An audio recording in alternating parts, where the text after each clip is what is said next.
Welcome back to another edition of the Scorching podcast. I am your host, as always, Dylan Delaney, and I am joined, as always, by my guest, Dave Furtado. And how are we doing today? I'm real bored. I'm with you on I'm that very one. bored. Quarantine day, I don't even know. It's what we're like 2.5 weeks in, probably. At least I think the last time I worked was 2 weeks ago today. Yikes! So Yikes! I really haven't left the house much since. Have you had classes yet or no? Oh, I just finished my first week of online classes.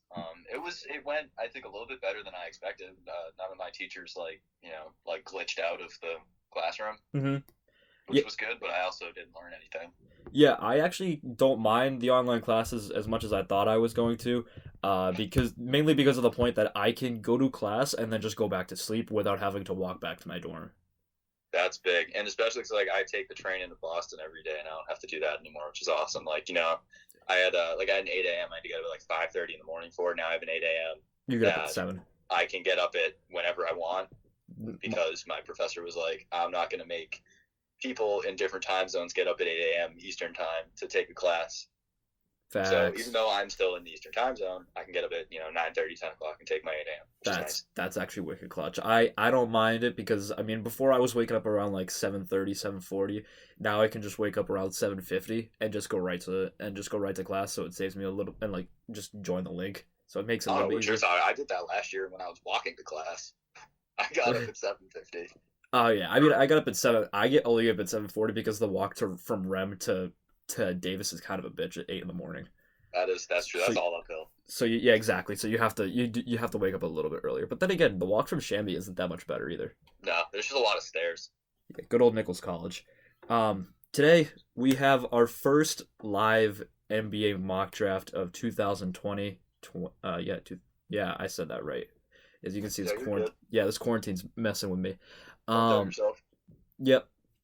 So what we did first, we ran through a simulation on Tankathon. We simulated the draft lottery because obviously it hasn't been done yet.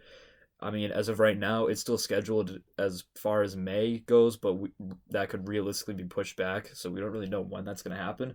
So here was the draft order. I'm going to pull that up right now on my computer of the way it came out. It was... The first pick went to Minnesota. They moved up a little bit in the lottery. Then it's Golden State afterwards. Detroit moved up a little bit. Atlanta. And then Cleveland fell. And then I believe the rest is just as follows. It's New York, Chicago, Charlotte, Washington, Phoenix, San Antonio, Sacramento, New Orleans, and Portland rounding it out. So not too much movement, which is actually pretty good. It's pretty realistic to say the least. But nonetheless, we're going to get started right away. Dave's going to do all the odd numbered picks, and I'm going to do all the even number ones. We're just going to go back and forth. We'll start it off with you. You're on the clock with the Minnesota Timberwolves. All right, so this was, for me, pretty easy because I just picked the best player available, in my opinion, and then thought about fit and everything after, at least for this pick, right. Which is going to be confusing. So I picked James Wiseman. Yep. In my opinion, he's the best player in this draft, and it kind of sucks that he only got to play 3 games in Memphis. Yeah, screwed. Because there's a lot of people that I think are going to kind of and teams might even do it as well, overlook him as a prospect because he only played 3 games.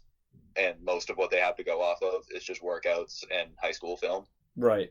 But if you look at his 3 games in Memphis, he was nuts. He was absurd.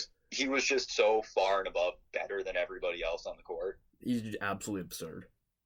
And it's just like, there's not a ton not to like about his game. And I'll get into fit in a second because it is an interesting fit because Minnesota does have Karl-Anthony Towns still, and I don't see them getting rid of him anytime soon. But as far as Wiseman, he was averaging 3 blocks a game. I think he was averaging right around like 20 and 13 for those 3 games. I mean, he was just absurd. And the way he plays in the post, like he doesn't have much of a jump shot. But he's so dominant in the post that he doesn't really need one. If you're going to be a one-trick pony in the NBA, you better be really, really good at that one trick. And he's good at it. Yeah. And I think Wiseman is really, really good at that one trick. And he can also he can do a little more. Like I think he's a little more versatile on offense than some people might give him credit for. Mm-hmm. I think he'll be fine in a pick and roll offense. Yeah. It's not like he's a big lumbering oaf. No, he's athletic. For a guy he's 7'1", 240. Like he moves very He well for does. that size. He reminds me of like a more agile DeAndre and just more of like a just based off like their size. Like he just looks like he's a lot more like agile than possibly Ayton is. Yeah, no, I honestly I think he is.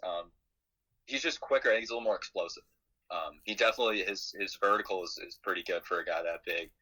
Some of the dunks, just watching him dunk, was like there were so many times where I was going through some of his highlights and some of his game film, and I was just making like stank faces. Yeah, like because he was just like baptizing people. I was like, this isn't like these kids have families. yeah, exactly. It ain't fair for him. But like you were saying, with him in Minnesota, that would be because like realistically, it could work. It might be just a little bit funky. That's all. Yeah, so people are going to have to move around. So I think Wiseman, he's going to get there. Obviously, if Karl Anthony Towns, he's one of the best centers in the league.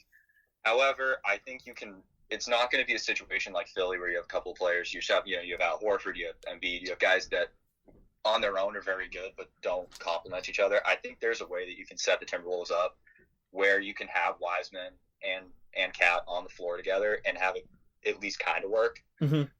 And that's moving Towns over to the 4 and basically playing with 2 centers. But when you look at it, Towns not exactly, he's definitely one of those new age centers. He can play on the perimeter. He's not inept with the ball in his hand. He can definitely, obviously, like I just said, he can play away from the basket. Mm-hmm. So you can use him as a really big stretch 4. Yep. And have Wiseman down low on the post. Right. That's how I think that could work. Yeah. It's not like Wiseman. Wiseman's not a guy that you're not going to run the offense through him. Mm-hmm. So he's not somebody who's going to need the ball. So he can definitely play a complementary role, especially at first as a rookie. He doesn't need to come in there and handle the ball all the time. Obviously, he's a center. Right. And that's the thing that because Towns can do that if need be. Towns has proven that he can bring the ball up the floor. Towns is a much more versatile player, which is why I think moving him to the 4, and having him play a little bit further away from the basket more consistently isn't gonna really like rock the boat that much. Mm-hmm. The only thing I can think of is that on defense, I mean, we all know Karl Anthony Towns isn't the best defensive player to begin with. The thing with that could be he might have a tougher time keeping up with guys like Siakam who can just use their speed and just like their quickness to just get by other forwards. That could be like an issue, but honestly, I could see that working for them. Yeah, it could, and that's a very reasonable concern. And these are things I thought of after I said Wiseman and 1, because honestly, I think he's kind of head and shoulders above everybody in this draft. Yeah, I'm with you on that except for maybe Obi Toppin. Yeah, he's that kid's gifted too. I mean, obviously we'll talk about him later on. Yeah, but like outside of that, like there's really not a ton of people that I put up there with Wiseman. So I was just like, whoever's getting number 1 is probably gonna go best player available. That's just what you do. Like it's fit be damned. Or that's what you're supposed to do. Figure it out after. Yeah, exactly. That's what you're supposed to do. Especially in the NBA where it's not like the NFL where it is all about fit. Like the NBA, if you have the best players, most of the time you're gonna win. Mm-hmm. Exactly. I'm gonna go right into my next pick. Golden State Warriors on the clock. Like we were basically just talking, the Warriors right now, obviously they suck this year, but they're gonna be good again next year, and they're just in the same boat. Like just take the best player available. At this point, I'm pretty sure that's Anthony Edwards, the shooting guard out of Georgia. So he's gonna go to the Warriors in this one. Obviously, they have Klay Thompson right now, so it doesn't really make a whole lot of sense as far as their position wise goes, but he could definitely be a guy who comes off the bench, like first guy off, is like that spark plug for them. And I mean he's pretty small, but if they really want to, they could move Klay to the 3 and they could just insert him at the 2 and send Wiggins to the bench if it's not working out that well for Wiggins next year. But I think as far as Edwards goes, obviously we've seen him play this year. He's just super explosive, super offensively gifted. I know you wrote a lot about him in your profile for him. But his offensive game is just absolutely absurd. I know you were saying that he was very reminiscent of like a Jimmy Butler type of guy. Yeah, he reminds me a lot of Jimmy Butler. And I think it's the fact that he's on both sides of the floor, just kind of always causing chaos. Right. Like you said, with his offensive game, he's so versatile. He can pull up from anywhere on the floor. He's got crazy range. The only knock on him is that 3-pointer is pretty inconsistent. Yeah, that's what I was going to say. He only shot like 30% or maybe even lower from deep. This in what was the season that got cut short. Mm-hmm. But there's definitely the potential there to take him at 2. I think Golden State's probably a good fit for him because even if he comes off the bench as a rookie, because I could totally see Golden State doing that. I think that would only help him. Because I think he's one of those players that I think the talent's absolutely there. I think he's really, really close to kind of clicking. Mm-hmm. But I think he's somebody that if you just throw him into the fire, especially on a team like Golden State, going in next year with with actual expectations, despite sucking this year, yeah. I don't know if he's going to hold up and be super productive in heavy minutes. Right. I think having him come off the bench, kind of being a backup, or and then working his way into the starting lineup is probably the way to go with him. So I do think Golden State's a pretty good fit there. But I also like you said with offense, but I like him on defense even more. I wrote about that too. I found him way more interesting on defense because he can hit a shot from anywhere on the floor. He can create his own shot. He can pass. He can do all that. Mm-hmm. That's great. But I like players who can do it on both sides. Right. And he's got phenomenal hands. I mean, I watched a fair bit of his games, and he's always in the passing lanes. Mm-hmm. Yeah, he definitely, when you watch him, he definitely reminds you of like that quintessential two-way player. We were talking about his fit with the Warriors, who better to really learn from if that 3-point shot is a little bit rocky right now. There's no better way to learn the art of shooting with arguably 2 of the greatest shooters of all time on the same team. Honestly, if Golden State drafts him, whether it's at 1, at 2, at 3, wherever he ends up going, if he goes to Golden State, the first thing I would do if I were him was go straight to Klay Thompson and be his best friend and follow him around and do everything he does. Yep. Because Klay Thompson, in my opinion, is the most locked down, consistent shooter in the history of this. Yeah, he has basketball. arguably the prettiest stroke I've ever seen in my entire life. He's just he's automatic. It's so methodical, super methodical. But like Curry, I'll give him his due. And he's got the flashy shots and everything, but Klay Thompson is literally just doesn't miss ever. No, and when he's in a zone, he's the most automatic shoot player in the NBA, in my opinion. When we've seen Klay Thompson when he's on fire, he does things that arguably no other player in the league can do. I mean, 60 and 3/4 he had the single greatest catch and shoot night I've ever seen in my life. Yeah, and he had 37 points. He had 40-something points, and took 11 dribbles. 60. That was a 60 game. 60. Oh, that was the 60 point. Okay, so 60 points, he dribbled the ball 11 times. And he was 37 points in one quarter against Sacramento? It's just outrageous. So if I were Anthony Edwards, I'd get right in Klay Thompson, just be like, hi, my name is Anthony. Because the talent is there, the ability to shoot the 3 is there. It's just about finding that consistent stroke. Right, and that's gonna be the thing for Edwards. But like we were saying, he'd be good next to Curry too, because Curry's not the best defensively. So if Edwards has to mask some of that defensive pressure for him, that would also be a really big help to Golden State. So it'd be a perfect backup because you have Klay Thompson, who's great on the defensive end. And you can swap Thompson out, Edwards in, and you're losing probably a little bit because he is a rookie. You're just gonna have to adjust to the NBA game, but you're not losing a ton. Right. Yeah. On the defensive end. Yeah, and like we were saying, if the whole Andrew Wiggins thing doesn't work out too, you could easily move Thompson over to that 3 spot because Thompson's 6'7", 6'8", so he can keep up with all the other wings out there. Yeah, in today's NBA, that's the difference between a 2 and a 3 really doesn't matter. It's the NBA literally at this point is just kind of positionless. It's just one big game of 2K. You have guards, you have wings, you have bigs. There's really no 3, 4. It's just kind of if you can shoot and handle the ball, you can shoot and handle the ball. If you can just shoot, you can just shoot. It doesn't really matter how tall you are anymore. Exactly. I'll let you go into your number 3 pick. I believe Detroit is up, right?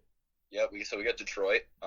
And this is something I think they desperately need, and that's just a talented basketball player. Yeah, they could use that. No need to roast Detroit like I just did, but so I'm going with Obi Toppin at number 3.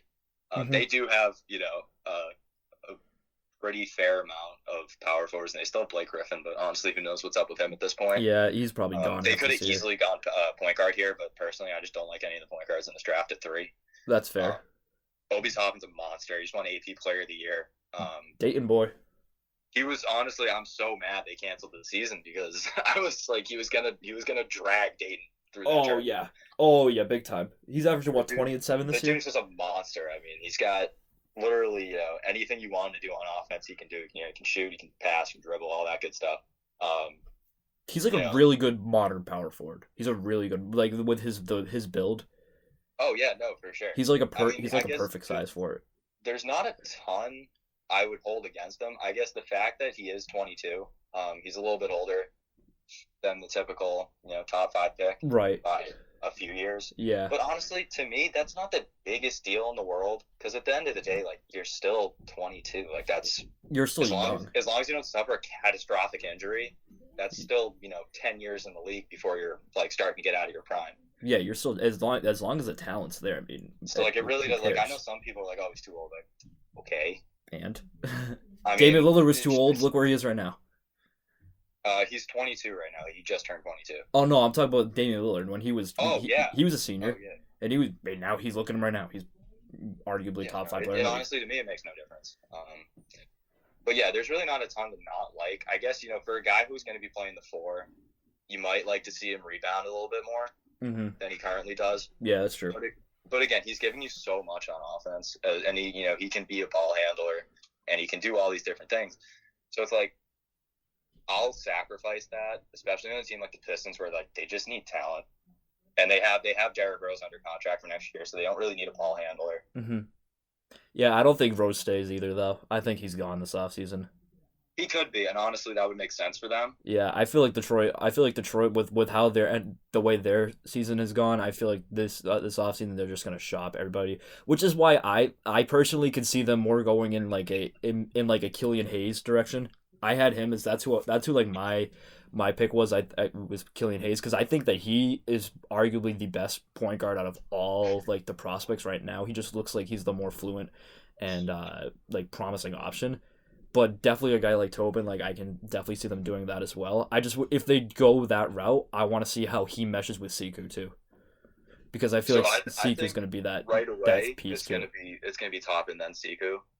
I also think you could if you wanted to play a little bit on the bigger end, you could put Siku at the 3. Yeah, that's what I was thinking. And it would probably work. Yeah. Because he could play. I feel like when he came into the league, he was like more of a 3, but then now he's translated to more of a 4. Like as the season progresses. And he's still a project. I mean, he's probably another year at least away from really kind of figuring it out. He's the Bruno Caboclo of the NBA. The 2 years away from being 2 years away. Yeah, pretty much. Except I think he's more like, I don't know. He's kind of more like the Walmart version of Pascal Siakam. Yeah, I can see. I think he's probably 2 years away from like actually being good, but I just don't think he's going to be as good as Siakam. But he's on that similar trajectory. Absolutely. Yeah, I'm with you on that one. Like Siku's just an interesting guy to gauge because he's had so many promising moments, but he's had so many boneheaded moments too at the same time. But for him, it's just really all about figuring it out. Yeah, no, exactly. Up next is Atlanta. They're on the 4. Atlanta was really hard to gauge because they honestly don't need a ton right now. They just need to develop their guys. So it was kind of hard for me to make this pick. I chose Denny Avdija. I think that's how you pronounce his name. I'm just gonna call him Denny because it's a lot easier. It's kind of weird that I chose him, but I didn't feel like it was right to choose a point guard because they already have the Trae Young dude that's pretty good. So there's not really need for him. But with Denny, he's a lot more versatile. So I feel like that's what they could just benefit from is just getting someone who can go out there and play multiple positions. They have guys like DeAndre Hunter and Cam Reddish right now that are already doing that, but just adding more depth to that and having so many wings that can go out and be factors on both ends of the ball is just so key for that team. And one thing I really like about him too is that he's a really good, he's got really good court vision, really great ball handler. So if Trae Young's not on the floor, Denny could easily be that primary ball handler and the go-to guy on offense. So that way it takes pressure off guys like DeAndre Hunter and Reddish and John Collins and whatnot to actually go out and have to create for others. Because looking at his film, he's very, very fluid with his motions and whatnot. He's really good at passing. He's really good at finding the open guy and creating space for others. So that's honestly all I have. I mean, there's not a ton of knocks right now on him. It's just kind of experience is probably one of them because he could be viewed more of as possibly a project because he's still kind of an uncertain like outcome type of player right now. But that's Yeah, that's also something to worry about with the European guys. And yeah, honestly, like I guess most of them in the last couple of years have hit more than they've missed. right. Um, Except Dragonbender. yeah, except for Dragon Bender. But there is there is like there is always that kind of concern of how are they going to adjust. Yeah, and I mean looking at him, he looks like he's a pretty sure talent guy. I mean, he looks like he knows what he's doing out there. But and then again, he's not playing against, college level competition or NBA level competition. So it'll be interesting to see how he like translates his game to the league. But I think for Atlanta, honestly, like we were saying, it's best player available at this point. You don't really need a whole lot. And if there was another big man that I could choose that would make more sense at four, I probably would. But I feel like this is just like a good pick for Atlanta. Yeah, no, that makes sense. Yeah. So I'll jump into my fifth pick. Yep, go ahead. I believe the Cavs are on the clock Cleveland. right now. Cleveland. Yep, This is for it's you. true. So they're going to go with the forward because Kevin Love's gone and they don't really have anybody else. So I'm going to butcher this name. Onyeka Okongwu.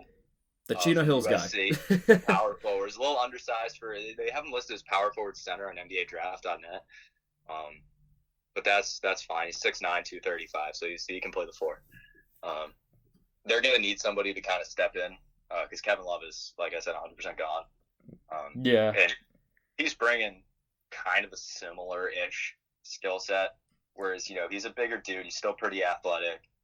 He can play on, in different levels of the floor. He's not just kind of like that back to the basket, just lunky big man that's kind of, not going to fit anywhere. Mm-hmm. And they already have one of those with Drummond, so they don't need another. Okongwu is not that. He can shoot a little bit. He can rebounds well. He's got, he has a decent post game, but nothing crazy. See, that's what I didn't know. I didn't know if he was a good shooter or not because I remember, obviously I watched a lot of him in high school because he was with Chino Hills, and at that point everyone was watching the Ball brothers. But he was always like noticeable too because he was so athletic and he was just so gifted in the paint. But I didn't know he could shoot like that too because I haven't watched a lot of USC this year. So he can't. I wouldn't say coming in the league. He's going to be a knockdown shooter, right? But he can shoot enough to make you have to respect. Yeah, I was gonna say you're gonna have to respect the shot basically. Like I wouldn't call him a dead eye shooter, but I guess you could say in the similar way that Al Horford is a shooter. Mm-hmm. Like he's just good enough to when he's out there with the ball, you got to close out. Okay. He'll hit it if he's open. That's fair. But he's not going to be drilling shots and the 3-pointers and double coverage. But he's not. He's also not that typical for old style big. He's definitely like you said uber athletic. And that's kind of something. It seems like the Cavs are building a team, not necessarily around the most technically skilled basketball players, but just raw big time athletes. Mm-hmm. I think it's honestly it's very interesting the way they're doing it. You have that backcourt which is super high potential with Sexton and Garland.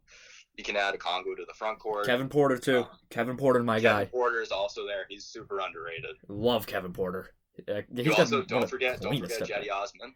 Jedi the Jedi, absolutely. He's honestly not that great, but he's not nearly as bad as people think he is because he looks like a clown. Yeah, exactly. He looks more. He doesn't look like an NBA player. He does not look like an NBA player, but you know what? He's not nearly as bad as people think he is. Yeah, he's stepped out of LeBron's shadow, and he's actually turned into a productive player. We'll say that he's productive. He's rotational. Yeah, no, so I'm looking at Okongwu's numbers. His 3-point percentage is only 25%, but then again, he didn't shoot. Only took 5 a game on average. Yeah. So it's a super small sample, but honestly, if he takes 4 shots a game and makes one of them, that's 25%. That's enough to make you think about it. Yeah, exactly. It's not like it's just enough to make you think, and that's kind of where I have him at. Yeah, it's not like Andre Roberson. His shot's just good enough to make you think about it. Right. But from the floor, he shot 61% this year. So you really can't ask for much more. He's a super high efficiency player in that way. Yeah, I think that he could progress well to the NBA. He looks like he'll be a pretty promising player from what I've seen out of him.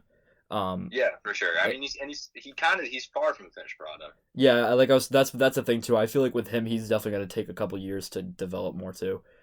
And I think Cleveland, they have the time. They have that roster where it's they're not really going to go anywhere. They're not looking to compete next year or the year after. They're building this thing from the ground up post LeBron to make it sustainable. Because they honestly, I can't even tell you last time Cleveland had a sustainable model for success. probably when they had It's kind of Kyrie. been like we'll be good as long as LeBron's here since '03. Yeah, when they had Kyrie, like before LeBron came, they were like, okay, They were we're gonna so try to do something. terrible. Yeah, and then because they had So Dion maybe Waiters. LeBron will come back. Yeah, we're like, please, just one more time. We'll do better. But I'm gonna hop right into mine. I'm so excited for this one. I'm so excited for this pick. New York Knicks, baby. It's the Knicks tape. Lamelo Ball is coming to New York City. That's literally you could not write a story better than that. You could not write a story better than that. At least they'll finally have a point guard. Yeah. Well, what do you mean? They have plenty of them right now. They just don't have any good that's ones. true. I mean, maybe one that might not suck. You know what? I can't shit on Frank Ntilikina because he is a good point guard. Like he's not good, but he's better than everybody else that's there. That's true. He is. I find Frank Ntilikina so funny because Knicks fans like want him to be Marcus Smart so bad, But he's not. but he's not even close. Like people like because I mean like yeah, he's kind of he's pesky on the defensive end. But Offensively, he's not much of a bucket. His offense is like at least Marcus Smart's got like that kind of ability to like I wouldn't necessarily call him a super like potent offensive player, but he's got that ability to like every now and then just kind of microwave. But like Frank Ntilikina doesn't do that. Yeah, no. But I will give Marcus Smart's also leaps and bounds better defensively, and that's not a knock on Ntilikina. Just Marcus Smart's that good on defense. Yeah, I will give. I mean, I think part of it is due to the way they've developed him because they really haven't given him much of a fair shot. Either. Oh, they've given him nothing. I feel bad for him. I think he's definitely better than what organization thinks he is, but he's not nearly as good as what Knicks fans want him to be. Like they're just trying to turn him in. Like, he's become this like cult hero. Right. Yeah. With Knicks fans, which is hilarious to me. I like him though. Like from what I've seen of him, I enjoy watching him play. Like he's I have not no terrible. issues with the player. I just think it's hilarious the way the fans feel about him. Right. And when it comes to LaMelo Ball, I mean, obviously we all know that the wild card is his dad, but his dad does like the big market. So that's how I feel. I feel like it could. New York would be electric. Yeah. Oh yeah. This is what the Garden needs. The Garden needs LeVar Ball sitting next to Spike Lee on the floor. That's what they need. With James Dolan just like furiously typing away in the background next to Charles Oakley. Kicking kids out of the arena for looking at him funny. Yeah, exactly. But I mean, realistically, we were talking like with Frank, you could probably have a system where you could play him, LaMelo and RJ Barrett all on the floor at the same time if you really wanted to. Because when I think of LaMelo Ball, and I mean, you could correct me if I'm wrong. I think of him as kind of like a Steph Curry and Trae Young like prototype almost. I don't think he's like nearly as good, obviously, but like I think he has the potential to be like if his shot translates, right, he's got the potential to be like a bigger Trae Young. Yeah, that's because that's when I was thinking about when I was. Is that kind of what you're getting at? Yeah, that's I guess is his like absolute ceiling. Yeah, it's Trae Young. I could see him being like was he like 6'5"? He's gonna be like a 6'5" Trae Young. Yeah, and because that's what I was thinking because like when I watched him, very like dangerous proposition. Oh, very. But he has like the reckless shooting abandon of a Trae Young as well because Trae Young just pulls up from anywhere he wants. I mean, if he makes it, he makes it, but he just pulls up from anywhere. Like he's just has that naturally gifted just confidence of I'm gonna make whatever shot I throw up. But he's also like we were talking about earlier in a couple episodes back with Trae Young, like he's a very good playmaker too.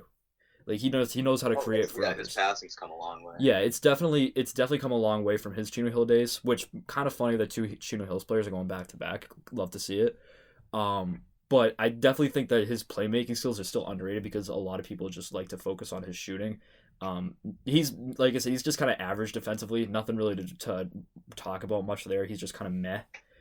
But I think, and I don't think the Knicks are necessarily looking for big time defense because they do have a Frank. few players. They have Frank and RJ's not bad. Aren't bad. I mean, like Mitchell Robinson's said, a lock. RJ's all right. Mitchell Robinson's a good rim protector. But I think one more they need is they just need someone who's going to bring life to that team. And I mean, what else? That's honestly even if he sucks, he's worth the 6th pick. Yeah, it's worth it. It's gonna put the Knicks on the map. Like the fans, it'll make them relevant for at least a couple of months. Like you thought RJ Barrett was gonna do that a little bit, but he really didn't. Well, I feel like if RJ Barrett was in any other draft class, he would be like if he was in this draft class, he'd be probably the number 1 pick. Oh, easily. But I think just because RJ Barrett kind of got shafted a little bit in the sense that Zion he and had Ja. probably the most hyped prospect since LeBron. Yeah, with Zion and Ja, like that's just it's not And then fair. you had Ja, who's just, in my opinion, a better player. Obviously, different positions, but Right, it's just complete. It was he like kind of that got draft class last year sucked. outside of those top three. But the top three were great. Yeah, and RJ is gonna be and that's the thing. Not a lot of people have talked about him this year, just simply because he's playing for a shitty team right now, and he's playing in the shadow of Zion and of Ja. But he's had a pretty solid rookie season too. Like he's not bad. Oh yeah, no, he's been fine. But for as far as Lamelo Ball's sake goes, I want this to happen in the worst way possible. So I'm shipping him to New York. Fun. It would be the Knicks tape would be back. It would be back. And I feel like he'd do good there too. I feel like he'd be able to withstand. Like he's one of the players in the draft class. Yeah, like he can handle like a high market. Like I don't think there's a problem with that because he's just kind of like he has like that personality where I feel like he could withhold that.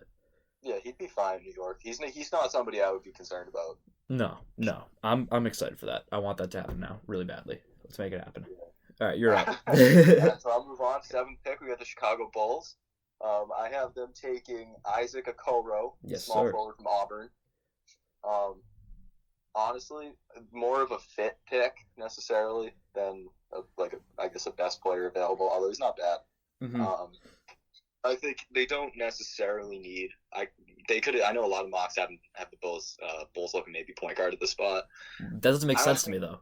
I don't think they need a point guard. They don't. I think they have Kobe White. Kobe White looked great the second half. Kobe White would be in the Rookie of the Year conversation if Jim Boylan wasn't an idiot.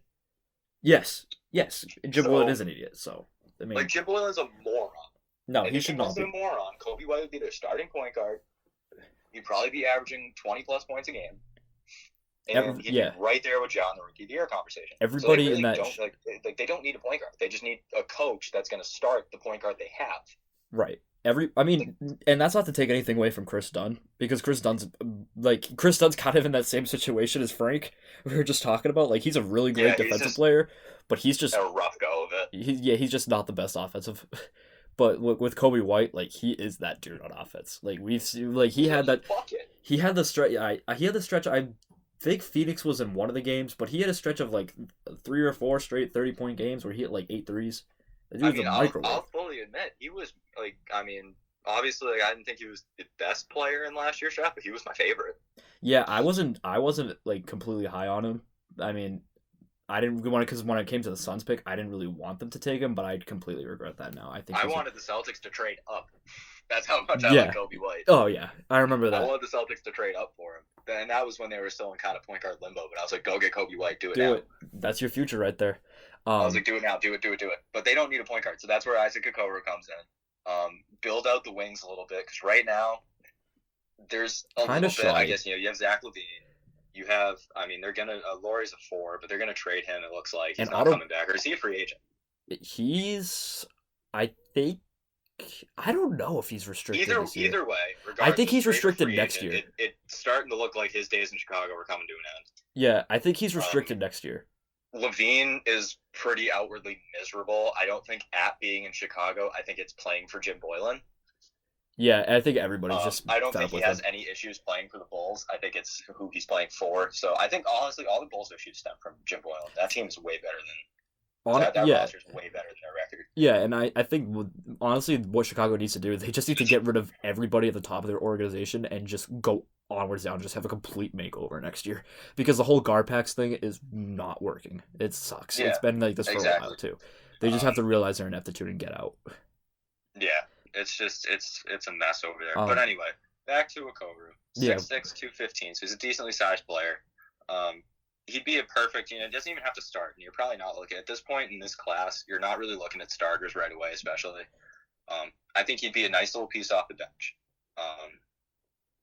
He is a little bit younger. Just turned 19 not that long ago. Mm-hmm. Average about 13 points, about 4.5 rebounds.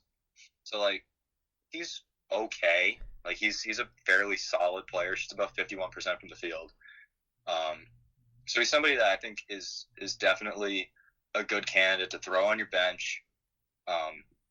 Have him develop behind some of those guys that they have over there in Chicago. Right. and then see where it goes. Because at this point, like honestly, again, this is just me like really not even knowing where to go with this class anymore. So I just don't like it that much. Yeah, honestly, it's good. It just after that So first like couple, it's after just these like top two, I'm just not like top three in this class in our mock. Like I'm just not super passionate about any of these players. So like, yeah. I mean, there's definitely like he's an athletic kid. He's decently sized, pretty average size for a three. So like there's stuff there that you can work with. He averaged about a steal and a block a game. So I think there's definitely a little potential there on the defensive side. So I mean, maybe you can bring him in.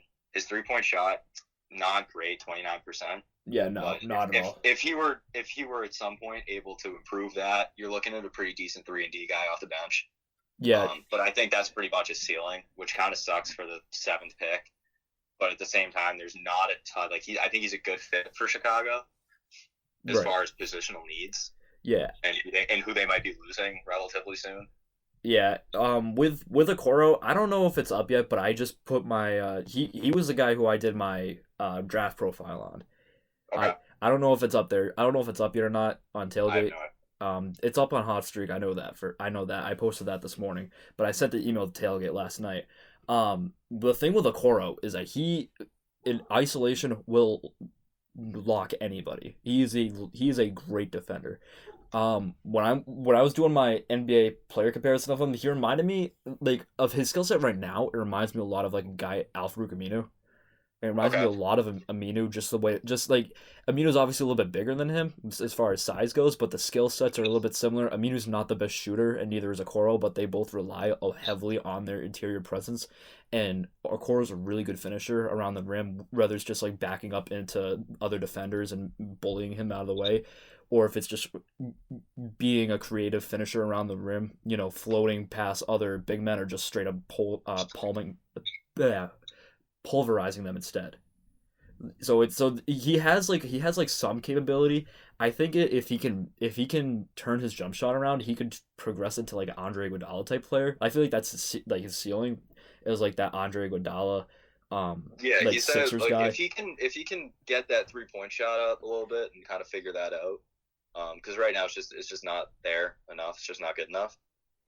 But if he can get that 3-pointer, he can be a really good 3-and-D guy off the bench. Yeah, and I think he'll definitely be he's definitely not. I don't think he's gonna ever be like an all-star type player, but I think he'll have like a long career being a good rotational piece for any. And that's honestly in this draft, if he can hit just solid rotation piece, that's a win for the Bulls. Yeah. I really liked what I saw from Okoro. That's why I did my profile on him, because I mean he's got there's potential there. Yeah, he's got a high motor too. Like it's just off, me. It's on just ball, me. off ball. It's a me problem. It's not an Isaac Okoro problem. It's just a me problem. Yeah, it's just from here on out. Like there's not a whole lot. It's just to get me just being super bleh on this class. Like it's not like last year where you had like reasons to get excited at like 8, 9, 10 with like there were some players in that class last year that just like I really liked, like just like the NBA nerd in me.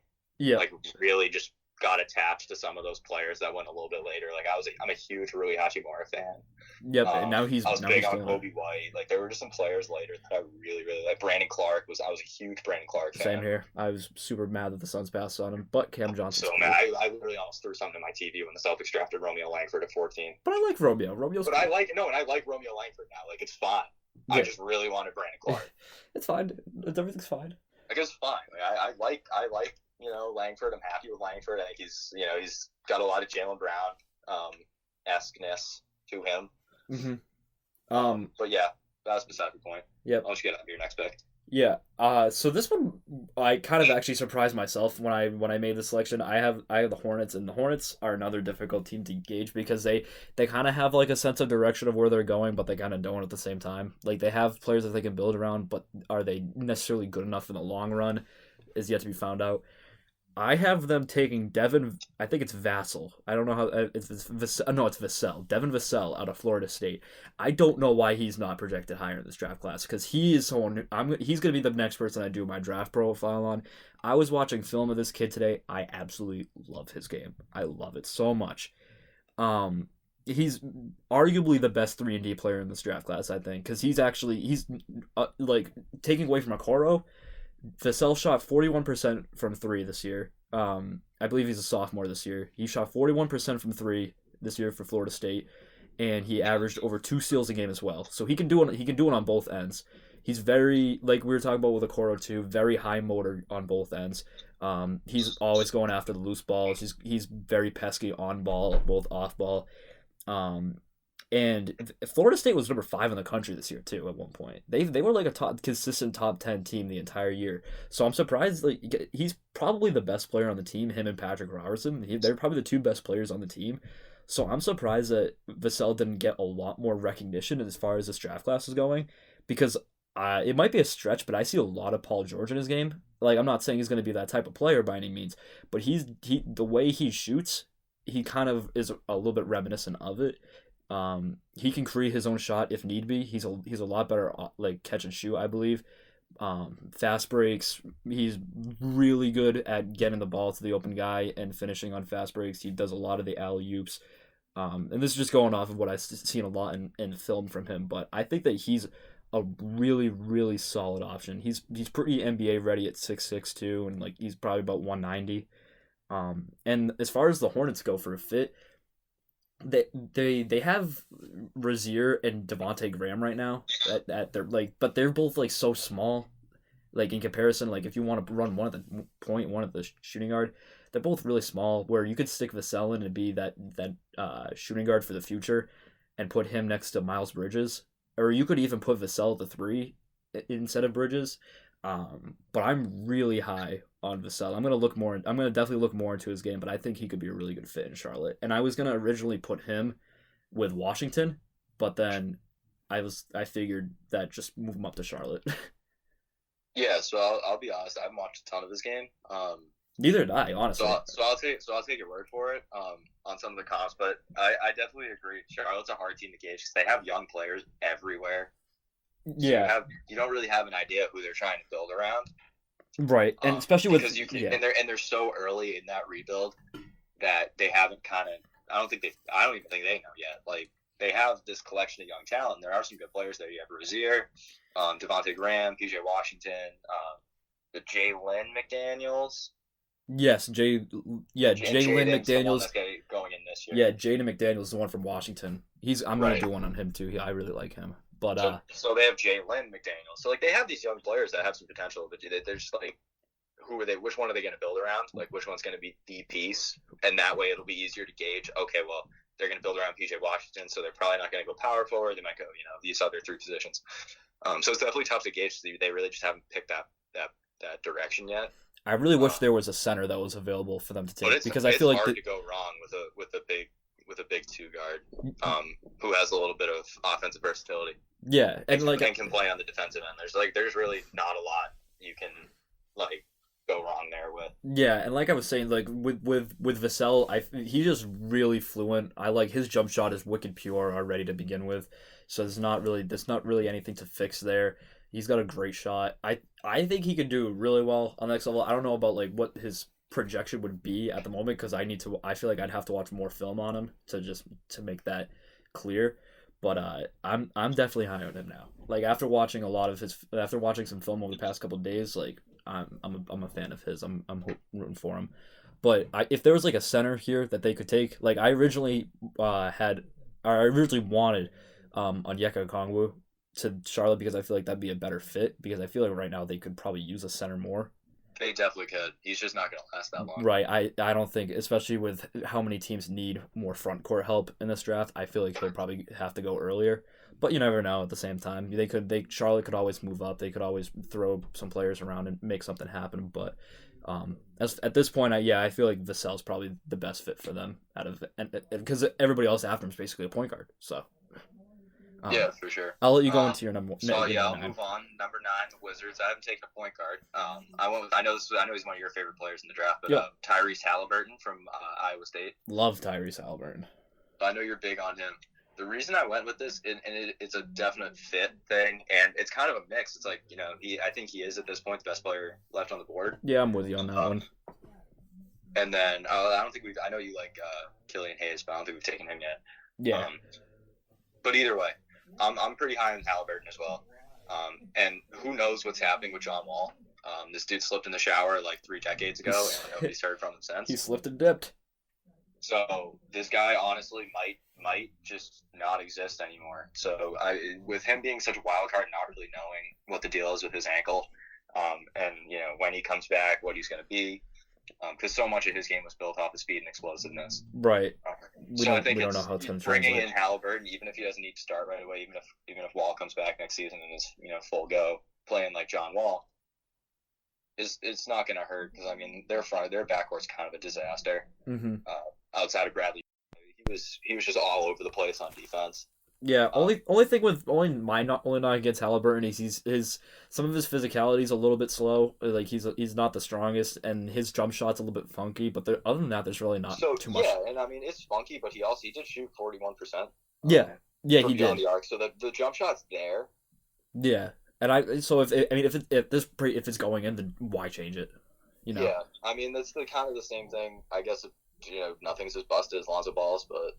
I mean, if it's going in, yeah. Lonzo's just going in now, so I mean. But he fixed it. That's why. That's true. Well, yeah, that's true. He's shooting the ball from in front of his head now, not on the side. Yeah, exactly. But I think at the end of the day, with the question marks around John Wall and his future, I think taking a point guard here is pretty much a given. Whether it's Halliburton or not is obviously remains to be seen. I think Halliburton's the best point guard left at this point, so I would go with him. Yeah, I like the Halliburton to Washington pick. I think whatever team gets him, they're gonna get a really good, like, solid point guard option. And like I said, if they don't necessarily need to use him at point guard, they can always run him as a 2-2 because of his size right now, and he could be that secondary ball handler on a team as well. Yeah, he also kind of, just looking at some now, like I've watched him play a decent amount, but looking at his measurables and stuff, he kind of stacks up a little bit like Matisse Thybulle. He does. I would say he's like a mix of Ball and Thybulle. Like he the way he definitely is starting to, like, the more I'm kind of like because now it's the first time like I'm really kind of diving into the numbers. Like I've just kind of watched him, but now I'm diving into the numbers, looking at some of the measurables. He does stack up a little bit like Thybulle. He's a good player. I like him. Mm-hmm. I'm gonna run right into my number 10, good old Phoenix Suns. I honestly don't expect them to have this pick still, but if Killian Hayes is still there at number 10, I would say screw it and take him. Point guard central. Hey, we're starting to run it. All point guards for here on out. Actually, I think we have pretty much all point guard or all guards. We have 3 out of the last 5 are guards. What a wonder! This could have happened last year, but no, we had to wait till this year to have all the point guards come in, because last year we had like 2, and then the rest were just forwards. But as far as Killian Hayes goes, I personally think that I'm surprised he actually slipped this far down, because I feel like he's honestly better than Lamelo Ball, but I feel like Lamelo Ball just fits more in New York, and I feel like Killian Hayes would probably be better off like in a Phoenix rather than in New York, because look what's happening to Frank in New York. And yeah, the Knicks are also going to need to pick a name, and it's just a weird, awful situation for them. But like they're going to need to pick a name. Yeah, you have to pick like a household name in order to be New York at that point. They're going to have to get somebody that people know. Like if they hear a Killian Hayes, they're going to go crazy. But as Hayes goes, he's overall just very skilled. He's a great facilitator on offense, like we've talked about with a lot of these other point guards in the past. He's he's an average defender, nothing too crazy, but he can get the job done. He's not porous by any means. Obviously Phoenix has a history with drafting Europeans and having them suck, but I think that with Hayes, I think he's different. He looks like we were talking about with Denny earlier. He looks kind of he looks kind of promising already to begin with. There's not really a ton of question marks in his game. At worst, I feel like at worst he'd be a rotational piece. At his absolute ceiling is probably like a somewhat all-star caliber point guard. And I think with Ricky Rubio, he's been great for the Suns, but obviously with him signing a 3-year deal, he's not going to be there for the long run. So having a guy like Hayes who can learn from Rubio would be really good for that Suns team. So they're like, if they really want to keep that. I mean, honestly, a team like that, like, just load up on point guards, because they really haven't had one. Just if you have enough of them, eventually one of them's gonna hit. Yeah, it's funny because the Suns had all of them and now they have none. because they had like 17 of them at one point, and now we're down to 2. Just start bringing in the point guards, all point guards. Doesn't matter. Let's just get the gang back together. Let's just bring back Dragic, IT, and Bledsoe. Just bring them all back. That's the stuff. That's what we need. Trade Booker, trade Oubre, trade everybody else. Just bring back our 2015 Phoenix Suns. That's all I ask. But there's nothing really else must be said. Like I said, I just feel like if the Suns wanted to keep this pick, they could look in the power forward direction. But realistically, at this rate, I don't think that there's any power forwards that'd be worth taking at number 10. Yeah, honestly, probably not. So that's why I have them taking Hayes. But I'll let you get into the next one. I'll jump into pick number 11 with the San Antonio Spurs. Have kind of been in something of a point guard limbo type thing. They're like the Knicks, but I feel like the Spurs have better point guards. Yeah, no, they've been like, they have Patty Mills. DeJounte Murray's good. DeJounte Murray. So like they have some stuff there. I mean, Patty Mills isn't good. He's not a long-term player, but DeJounte Murray absolutely is for them. I mean, they just gave them a fat extension. But anyway, I could definitely see them taking a point guard here. I haven't taken Cole Anthony. This year's Cam Reddish. Yes, that's a great mega hype coming out of high school. Number 1 prospect, right? Kind of just fell on his face. And let's be like, he wasn't bad. I mean, he averaged 18.5 points a game. But I mean, he shot 38% from the field. Yeah, his team just got 34% from deep. So like, he was fine. Like, he wasn't bad, but he was so hyped coming in. Yeah, his team just kind of sucks too because North Carolina's ass this year. Yeah, so it's just nothing went according to plan. I think when he was coming into UNC this year, I had expectations of him being like the number top 3 pick, being number 1 or 2 is him or Wiseman. That has been the case. So he's it's just that all of it just blew up in my face immediately. But anyway, I could totally see Cole Anthony going to San Antonio. I think that's a great organization to get drafted into. Regardless of who's going to be the coach. Especially for him. Yeah, if Pop might not be there, but even if he's not, Tim Duncan will be there. I mean, the system is so entrenched. I mean, you're going to have people, everybody there knows the deal. I don't think a ton's going to change when Pop leaves.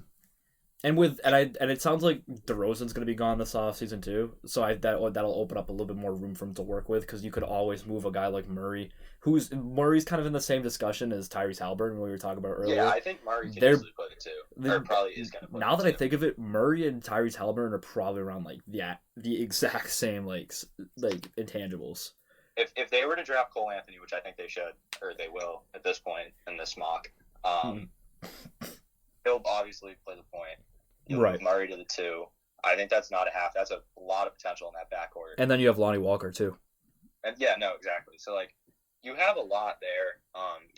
The talent, like with Reddish, is still it's there. I mean, you didn't just show up at UNC and decide, yeah, okay, I'm not good at basketball anymore. So like, it's there. It's just a matter of getting it out of them.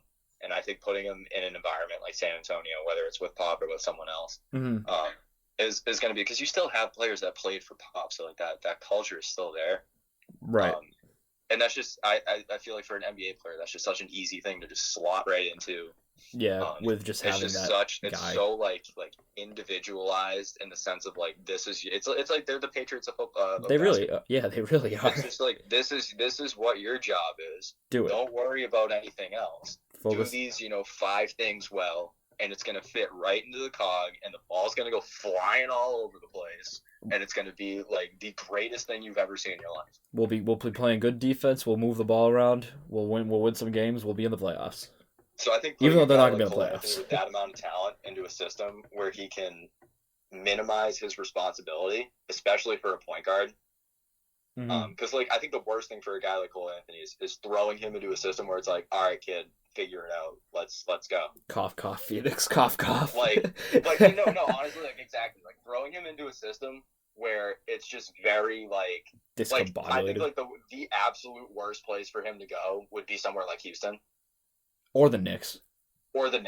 Just somewhere where it's very, run is just figure it out as you go. I think at least at first he's going to need somewhere where he can just fit into a system and get his legs under him, because I do think the talent's there. And I think he's very, obviously they play different positions, but I think he's very similar as far as a development path to Cam Reddish. Yeah, so I think putting him in a system where he can kind of minimize his responsibility is going to be such a good fit, and I think he can do that in San Antonio. Yeah, and then eventually, as his career progresses, he can take on more responsibility if need be. No, exactly. As he gets more comfortable, starts to figure stuff out, you open it up more and more. And that's honestly how like the ideal situation should be for a point guard. Let's be real. There's another part of this that I think that at least I'm thinking about right now is we all know Tony Parker's still really involved with this organization. Oh yeah, I mean, even if he's not a coach, like Tony Parker's around this team, and Ginobili too, a little bit. So you're gonna have two of the greatest guards ever, like and who have played in that system. They've excelled in that system. They've won in that system. Teaching him how to play in that system, right?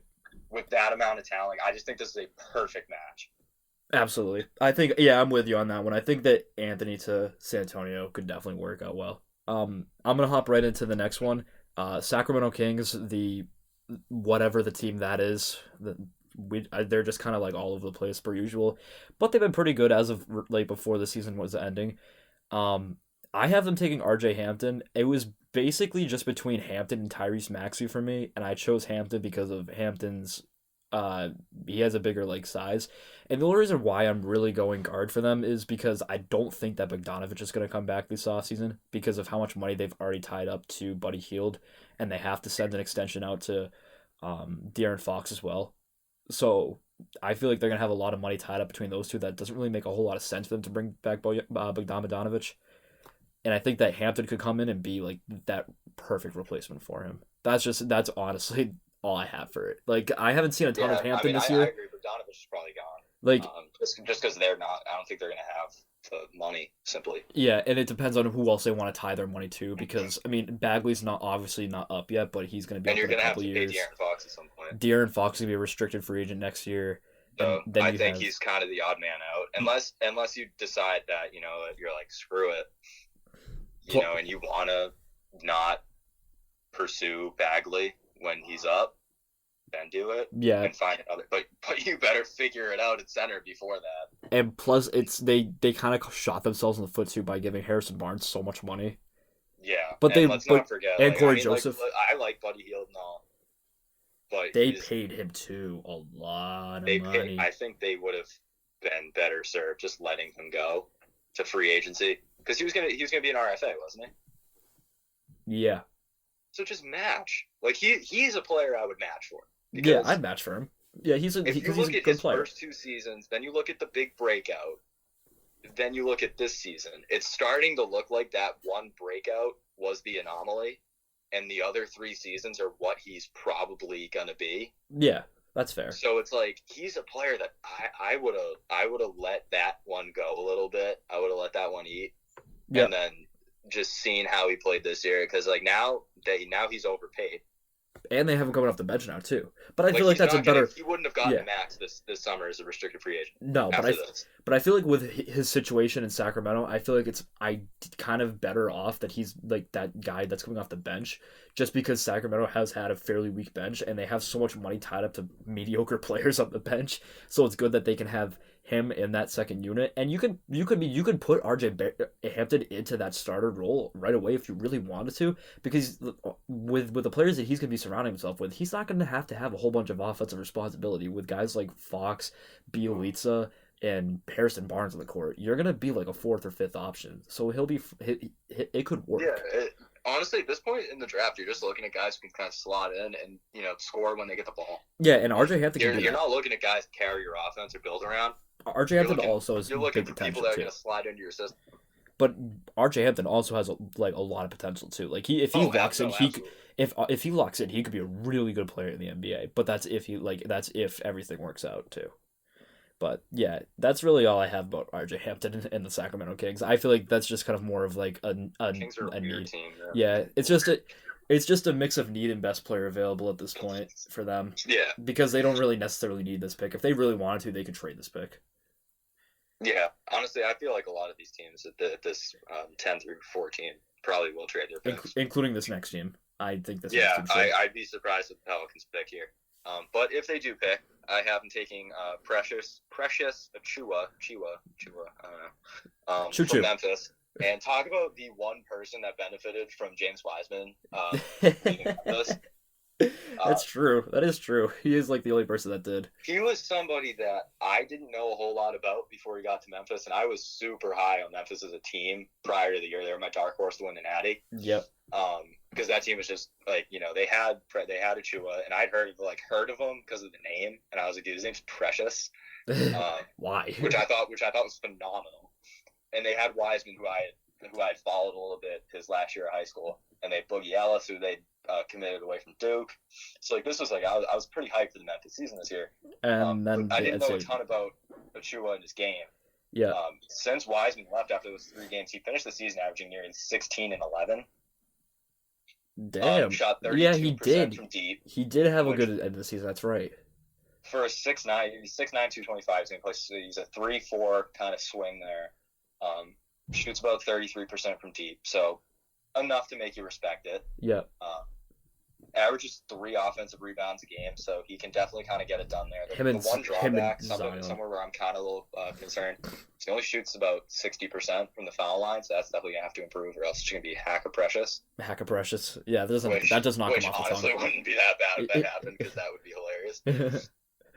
Yeah, I completely forgot that he had that great end of the season because he was originally supposed to go to UConn, and then I'm pretty sure they lured him away from UConn because of James Wiseman. Penny Hardaway was putting in work with this class. Yeah, and then the NCAA decided to be no fun. I mean, he had Wiseman in the bag the whole time just because they knew each other before, and yeah, I think Penny coached Wiseman in high school before he got the Memphis job, which is where that whole NCAA violation stemmed from. Yeah, and NCAA decides to be no fun league per usual. Yes. Stupid. I'm still mad about that. Yeah, it's no fair. I was fuming watching how Wiseman game tape because I was like, you got to be kidding! Like, really, the NCAA really robbed us of it. That team was nuts. That would have been a dark horse for 3 short games. That team beat the brakes off everybody. And granted, they were playing some crap teams like SC State, but I don't care. Who cares? James Who Wiseman cares? was It's fun jumping to watch. over people. Who cares? It's cool. And Boogie Ellis was shooting. Boogie Ellis was pulling up with his eyes closed from literally from his own free throw line. And he was banging. It was nuts. I was just like, this team's ridiculous. And then they were like, nah, Wiseman, get out. Okay. But Achua, he gets it done on both sides of the floor. He's averaging about 2 blocks a game, about a steal. So he's definitely putting in a little bit of work on the defensive side. Yeah, he's a great athlete. He's got great size, especially if he's going to play the 3, which in New Orleans, good chance he does. Because you're going to have as it stands right now, you have Derek Favors, who I believe still under contract. Yeah, I think he might have an option, but he'll probably be back next year, I'm assuming. So we'll assume he's there. So you have Derek Favors at the 5, you're going to have Zion at the 4, Achua probably slides in at the 3. With Brandon Ingram. And then you go with the front court, or they have Brandon Ingram too. Oh, he might come off the bench then. Either way, I feel like he'd be a good complement to Zion. He's probably going to play 3 or 4, especially if he plays 3. Great size. He can move. Right. He's a strong kid, 225, solid as a rock. It's not like he's one of those kids coming out who it's going to be like, okay, he's got the skill, he's got the talent, but he's got to put on some size, got to put on some weight, or else he's going to get pushed around. I don't think he's going to get pushed around. No, with his size, the kid's kind of a hoss. Yeah, he's a hog. No way. He's going to do the pushing around. I don't think he's going to get pushed around. No, especially with I think what he's a super interesting prospect because I think his offensive game's pretty raw. But the defense could be there though. But his defense is there. Yeah. And his rebounding is there. It's just, can he score? And he showed them in 15.8 points a game. So if he can just bring that to the next level, which is what I have a little bit of concern about because he wasn't overly efficient. Right.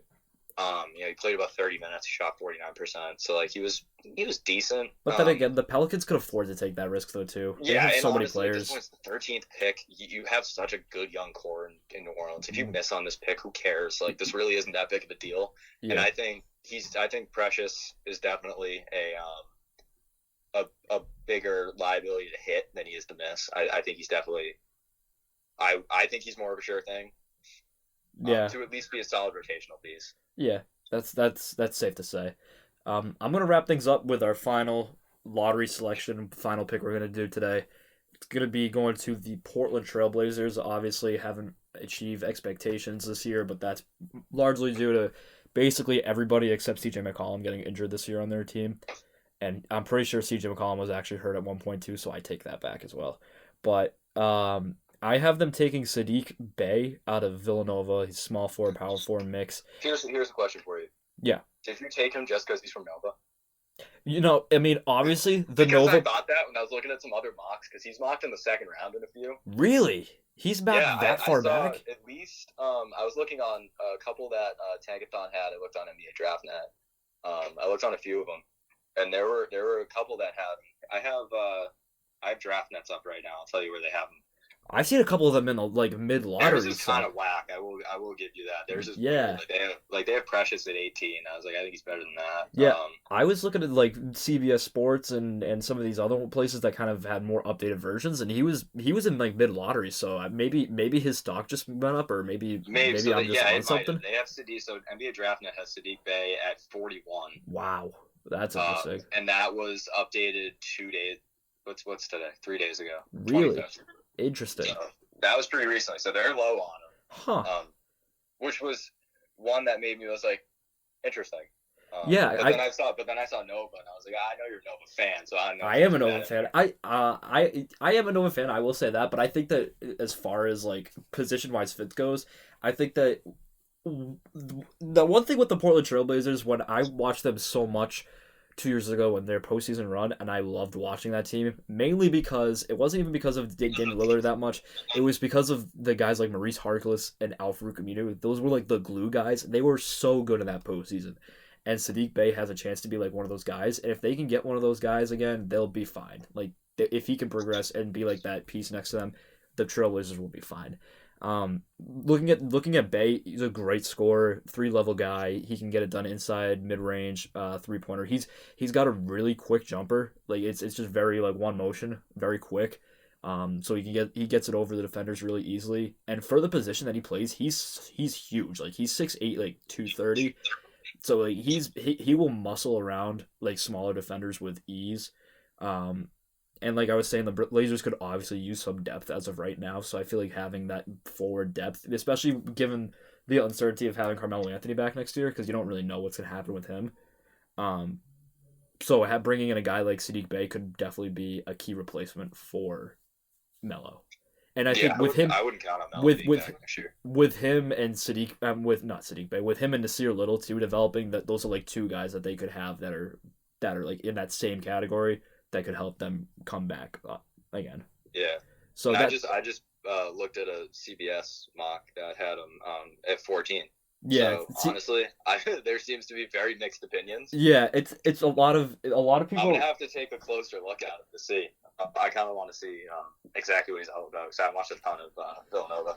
Yeah, I was going through some film before we started recording, and he was probably him and Colin Gillespie were probably the two main focal guys on that Villanova team this year, and he's kind of in the same. I would say he's kind of like Vassell we were talking about earlier. Like he might not be the most consistent guy, but he's relative like he'll relatively score about 15 points a night for that Villanova team.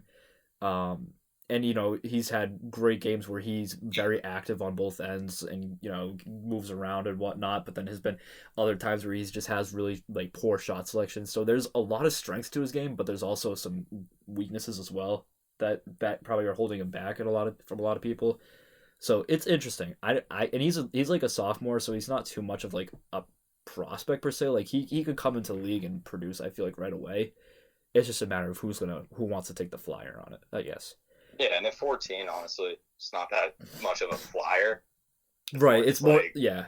And I'm not in because I don't think the Trailblazers, the last thing they need is a guard right now too, because they not only do they have the Lillard and McCollum, but they have Anthony Simons too, and they're already they're all set. They're already trying to mold him into being something like a Damian Lillard off the bench, so it doesn't really make a ton of sense. But right, so that's why I had them taking Sadiq Bey there. But yeah, that's all we got for the mock lottery